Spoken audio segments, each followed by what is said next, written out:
Sa pagpapatuloy ng ating balitaan, mas malalim na plataporma ang ilalatag ng candidates ng Team Pinoy.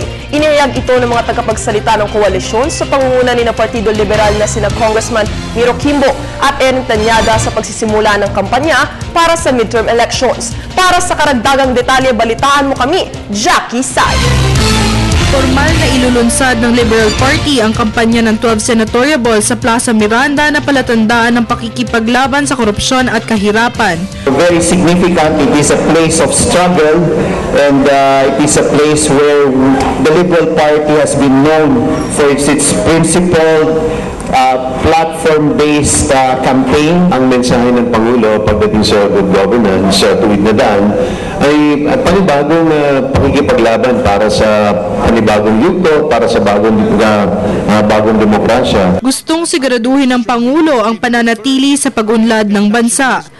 Sa 12 napili sa kampo ng liberal, malakas ang tiwala ng Pangulo na ipagpapatuloy ng mga ito ang kanyang naumpisahang administrasyon. All 12 candidates will be present in tomorrow's launch. The 12 candidates are candidates of Team Pinoy.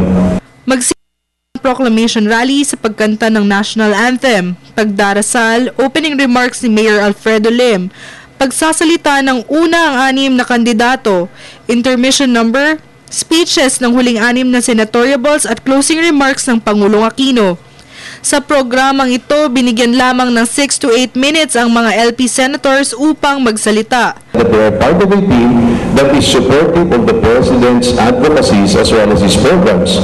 And secondly, of course, we cannot also deny that the big asset here is that these candidates are being backed up by a very consistent and very clear-minded President. Ang presidente ang tumatayong role model para sa 12 kandidato na sumusuporta sa kanyang reform agenda. Maganda o malaking asset ng Team Pinoy is that its personality is very clear. Malinaw yung personalidad ng bawat kandidato at yung kanyang kinatatayuan. They are individuals who are in support of the President's programs. Para sa Telebisyon ng Bayan, Jackie Sai.